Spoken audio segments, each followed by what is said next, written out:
Hello everyone and welcome to the pharmacy. Today we are going to start our next practical. Our next practical is a pyrogen testing of water for injection. So title is that to perform test for pyrogen on water for injection IP. So what are pyrogens?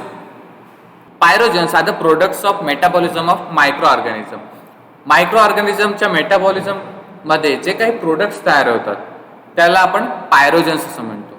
About 1 hour after injection in a human beings pyrogens produce a mark rise in body temperature, chills, body ex etcetera. जर हे पायरोजन्स आपल्या बॉडीमध्ये शिरले तर आपलं body temperature वाढतं, chills खूप थंडी वाजते, बॉडी एक्स आणि अंग दुखायला लागतं, रसरशीतपणा जाणवतो. The gram-negative bacteria produce the most potent pyrogenic substance as endotoxin. Gram-negative bacteria एक potent pyrogenic substance produce करतो, त्याला काय आपण म्हणतो endotoxin. Pyrogens are lipopolysaccharides. काय असतं पायरोजन मध्ये? लिपिड प्लस पॉलिसॅकराइड्स असतात. So let's continue with the procedure. First, there is a test known as preliminary test, also known as sham test. If animals are used for the first time or have not been used during previous 2 weeks, condition them 1 to 3 days before testing. जर animals आपण पहिल्यांदाच use करत आहोत किंवा मागच्या काही आठवड्यामध्ये जर ते यूज केलेले नसतील तर त्यांना 1 ते 3 दिवसांपर्यंत कंडिशन करा, म्हणजे त्यांना तयार करा. Inject IV saline water for injection or pyrogen free saline solution 10 ml per kg of a body weight, warm at 38.5 degree Celsius. त्यांना स्टराईल वॉटर फॉर इंजेक्शन किंवा पायरोजन कोणतंही free saline solution pyrogen free असलेलं हे त्यांच्या बॉडीमध्ये inject करा, पण ते किती प्रमाणामध्ये असलं पाहिजे? At 10 ml per kg. त्यांचं जे काही बॉडी वेट आहे त्याच्या 10 ml per kg at a temperature of 38.5 degree Celsius. Inject करताना त्यांचं टेम्परेचर रेकॉर्ड करायचं आहे 90 मिनिटापर्यंत. बिफोर द इंजेक्शन त्यांना इंजेक्शन द्यायच्या आधी 90 मिनिटापर्यंत त्यांचं टेम्परेचर चेक करायचं आहे आणि इंजेक्शन दिल्यानंतर 3 तासानंतर and 3 hours after the injection त्यांचं टेम्परेचर चेक करायचं आहे. Any animal showing temperature variation higher than 0.6 degree Celsius must now use in a main test. ज्या ॲनिमलचं टेम्परेचर 0.6 डिग्री सेल्सिअस या व्हेरिएशनच्या पण जास्त असेल तर ते ॲनिमल्स मेन टेस्टमध्ये यूज करायचे नाही आहे. तर मेन टेस्ट काय आहे बघा.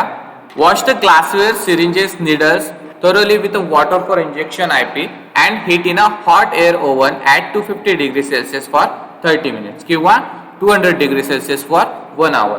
आता जे काही आपण ग्लासवेअर्स किंवा सिरिंजेस, निडल्स यूज करणार आहोत तर ते सुरुवातीला वॉटर फॉर इंजेक्शनने चांगले वॉश करून घ्यायचे आणि heat them at a 250 degree Celsius for 30 minutes or 200 degree Celsius for 1 hour. असे ते स्टरलाइज करून घ्यायचे. At 0.9 gram of pyrogen free sodium chloride solution in 100 ml of water for injection. एक saline solution तयार करून घ्यायचं आहे. कसं घ्यायचं? 0.9 gram of pyrogen free sodium chloride add करायचं आहे. कशामध्ये? 100 ml ऑफ वॉटर फॉर इंजेक्शनमध्ये. The test perform initially on 3 rabbits. सुरुवातीला ही 3 रॅबिट्सवर आपल्याला टेस्ट परफॉर्म करायची आहे. They are place into the animal holder box. एक ॲनिमल होल्डर बॉक्स असतो त्यामध्ये त्यांना प्लेस करायचं आहे. Where neck is loosely fitted and rest of the body is free so that rabbit may sit normally. त्यांना असं place करायचं आहे की त्यांची जी मान आहे ती फ्री लूजली अटॅच केलेली असेल आणि rest of the body is free so that they can sit normally but they should be stable. The thermometer is inserted into the rectum of the test rabbit to a depth of about 5 centimeters. Thermometer insert करायचं आहे त्यांच्या rectum मध्ये, but 5 centimeters पेक्षा जास्त नाही करायचं आहे.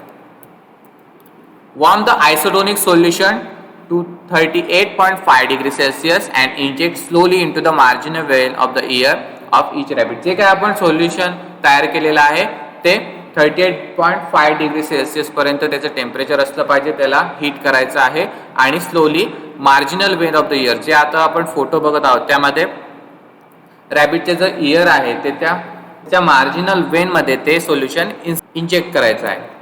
Before injecting the initial temperature which is mean temperature at 60 and 90 minutes is recorded.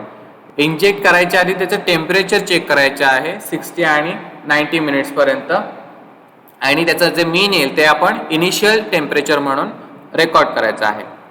Further readings are taken up to 3 hours. Next पुढच्या जे रिडिंग आहेत त्या 3 तासांपर्यंत आपल्याला घ्यायच्या आहे. तोपर्यंत रॅबिट स्टेबल फॉर्ममध्येच असला पाहिजे.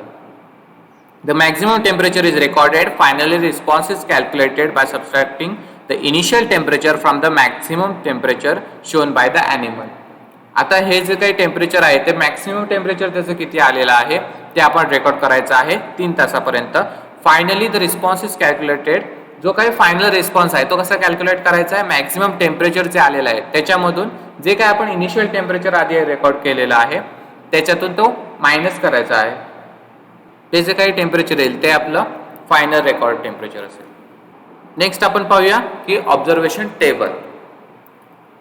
तर सुरुवातीला आपण सलाईन वॉटर फॉर इंजेक्शन दिलेलं आहे. त्याचं जे काही टेम्परेचर आहे 30 टाइम्स इंटरवलमध्ये 30, 60, 90 त्यामध्ये आपण बघायचं आहे की 3 रॅबिट्सवर त्यांचं टेम्परेचर रेकॉर्ड करायचं आहे. सर 10 AM ला टेम्परेचर किती होतं फर्स्ट, सेकंड, थर्ड रॅबिटचं, 10:30 ला किती होतं, 11 AM ला किती होतं अँड 11:30 AM ला. म्हणजे 30 मिनिटानंतर आपण त्यांचं टेम्परेचर चेक करायचं आहे.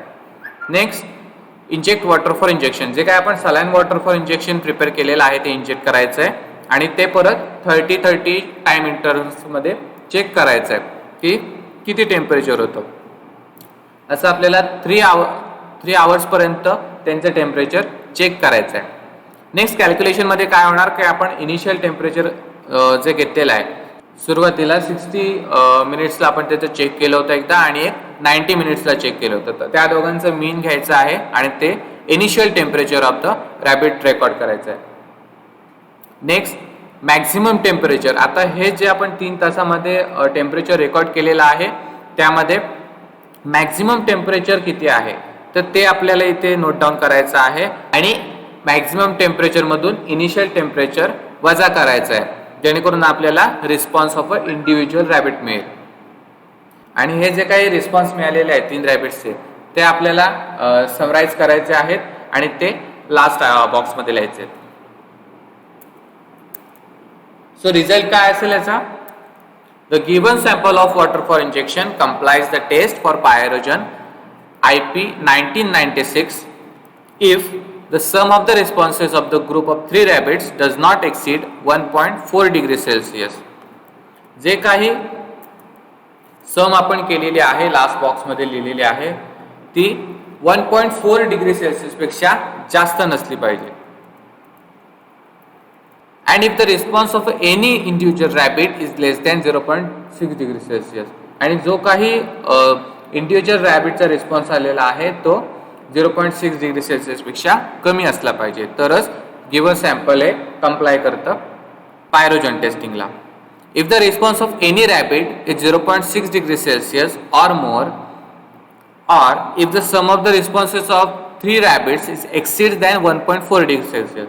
जर काही अपोजिट झालं की इंडिव्हिज्युअल रॅबिटचा रिस्पॉन्स 0.6 डिग्री सेल्सिअसच्या जास्त आला किंवा 3 रॅबिट्सचं जे काही सम केलेले आहे आपण सम ऑफ द रिस्पॉन्सेस ती 1.4 डिग्री सेल्सिअस पेक्षा जास्त आढळली then continue the test using 5 other rabbits. तर आपल्याला अजून 5 रॅबिट्स ॲड करून पुन्हा टेस्ट घ्यायची आहे. Then the given sample complies the test for pyrogen IP 1996. तेव्हा आपण ती टेस्ट कंप्लाय झाली असं कधी म्हणू जेव्हा if not more than 3 of the 8 rabbit's show individual response of 0.6 degree Celsius or more. 3 पेक्षा जास्त रॅबिट्सचा रिस्पॉन्स 0.6 डिग्री सेल्सिअस पेक्षा कमी असेल तेव्हा if the sum of the responses of the group of 8 rabbit does not exceed 3.7 degree Celsius. आणि जो काही 8 रॅबिटचा सम ऑफ द रिस्पॉन्स आहे तो 3.7 डिग्री सेल्सिअस पेक्षा जास्त नसला पाहिजे तेव्हा ते सॅम्पल कंप्लाय करतं as per the pyrogen test IP 1996. So result the sum of the responses of the 3 rabbits. जे काही 3 रॅबिट्सचा रिस्पॉन्स आलेला आहे तो आपल्याला इथे लिहायचा आहे. The individual response of the 3 rabbit's. प्रत्येक इंडिव्हिज्युअल रॅबिटचा रिस्पॉन्स काय आलेला आहे तो इथे लिहायचा आहे. Therefore, the given sample of the water for injection IP complies or does not comply. आता वरती दिलेल्या कंडिशननुसार ते जर कंप्लाय करतंय की नाही ते लिहायचं आहे इथे. The test for the pyrogen as per IP 1996 pyrogen टेस्टला कंप्लाय करते का. Hence it is suitable or not suitable for injectable preparation. जर ते कंप्लाय करत असेल तर it is suitable for the injectable preparation, और जर कंप्लाय करत नसेल then it is not suitable for the injectable preparation. So यामध्ये आपल्याला कसं कन्क्लूड करायचं आहे की जे काही इंडिव्हिज्युअल रिस्पॉन्स आहे रॅबिटचा तो 0.6 डिग्री सेल्सिअसपेक्षा कमी असला पाहिजे, आणि and sum of the response of 3 rabbits does not exceed 1.4 degree Celsius. आणि हे जर होत नसेल तर आपल्याला 8 रॅबिट्सचे रिस्पॉन्स घ्यायचे आहेत, आणि त्यामध्ये त्या 3 पेक्षा जास्त रॅबिट्सचे रिस्पॉन्स 0.6 डिग्री सेल्सिअसपेक्षा कमी असले पाहिजेत, आणि some of the response of 8 rabbits does not exceed 3.7 degree Celsius. तर आपले वॉटर फॉर इंजेक्शन पायरोजन टेस्टिंगला कंप्लाय करतंय. Okay, so thank you. This practical is over here.